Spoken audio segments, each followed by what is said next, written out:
ഇവള് സ്വന്തമായിട്ട് ബിസിനസ് ചെയ്ത് ആ സ്വന്തം ഏണിങ്സിൽ നിന്ന് വാങ്ങിച്ച BMW X7 ആണ്.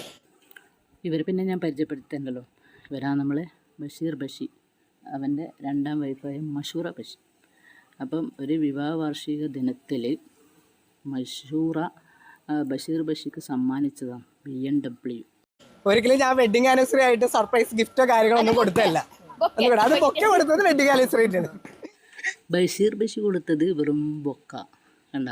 Wife കൊടുത്തതോ BMW X7. വൈഫ് മറ ഇങ്ങനെ ഇരിക്കണം കേട്ടോ.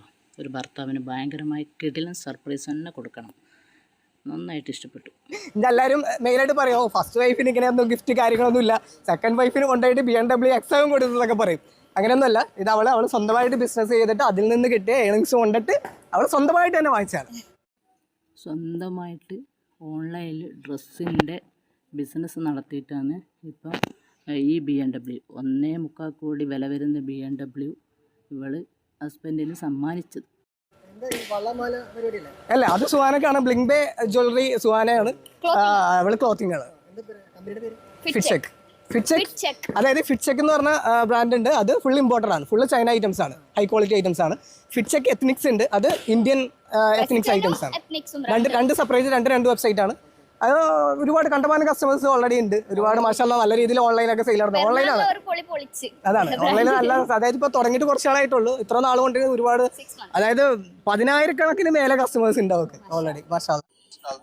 ഈ പറയുന്നതിലെല്ലാം എന്തെങ്കിലും സത്യം ഉണ്ടോ എന്ന് പറയാൻ പറ്റില്ല. കാരണം നമ്മൾ ഇതുപോലെ വല്ല ഓൺലൈൻ ബിസിനസ് എല്ലാം നടത്തുന്ന ആൾക്കാരാണ്. നമുക്ക് ഇന്നൊരു എന്താ പറയുക, ഒരു മുട്ടുസൂചി വാങ്ങാൻ പോലും നമുക്ക് അതിൽ നിന്നൊരു പൈസ കിട്ടിയിട്ടില്ല. എന്നിടത്താണ് ഇത്രയും വലിയ ബിസിനസ് 6 മാസം കൊണ്ട് നടത്തിയിട്ട് 1.25 കോടിയുടെ സമ്മാനം കൊടുത്തത്.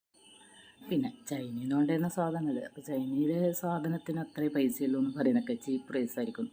അപ്പം ഏകദേശം ഒരു 10,000 കണക്കിന് കസ്റ്റമർ ഉണ്ടെന്ന് പറഞ്ഞില്ലേ. അപ്പം കൊണ്ടുവന്ന സാധനത്തിന് മിനിമം ഒരു 1000 ഉറുപ്പ്യ ലാഭം കൂട്ടിയാൽ തന്നെ 1 കോടി പെട്ടെന്ന് ഉണ്ടാക്കാം. ഓക്കെ. ചൈനീസിൽ ക്വാളിറ്റിയുള്ള സാധനമുണ്ട്, പിന്നെ ക്വാളിറ്റി ഇല്ലാത്ത സാധനമുണ്ട്. ഇത് നല്ല ക്വാളിറ്റിയുള്ള സാധനം എന്ന് പറയുന്നത് നമ്മളൊന്നും ഇതുവരെ വാങ്ങിച്ച് നോക്കിയിട്ടൊന്നുമില്ല. എൻ്റെ ഗുണം അറിയാം. പട്ടിയെ പോലെ പണിയെടുക്കുക, രാജാവിനെ പോലെ ജീവിക്കുന്നത്. പക്ഷെ രാജാവിനെ പോലെ ജീവിക്കാനുള്ള ടൈം കിട്ടില്ല. അത് മാത്രമേ ആകെയുള്ള ഒരു പ്രശ്നം. അത് സാറ് പറഞ്ഞത് കറക്റ്റാണ്. പട്ടിയെ പോലെ പണിയെടുക്കും, രാജാവിനെ പോലെ ജീവിക്കണം എന്നുണ്ടാവും, പക്ഷെ ടൈം ഉണ്ടാവില്ല. ഒരുപാട് കഷ്ടപ്പാടുണ്ടാവും ബിസിനസ് എല്ലാ കാര്യങ്ങളെല്ലാം ആകുമ്പോൾ. പക്ഷേ ആ ബിസിനസ്സിൽ നിന്ന് കിട്ടിയ ഒരു ലാഭം കൊണ്ട് നമുക്കൊരു മനസ്സമാധാനത്തിൽ ജീവിക്കാനുള്ള ടൈം കിട്ടില്ല. അത് സാർ പറഞ്ഞത് കറക്റ്റാണ്. രാപകലില്ലാണ്ട് കഷ്ടപ്പെടുന്നതെന്ന് തന്നെ പറയാം. ഭയങ്കര ഹാർഡ് വർക്കിംഗ് ആണ്. ശരിക്കും ആ ഒരു ഹാർഡ് വർക്കിൻ്റെയാണ് ഈ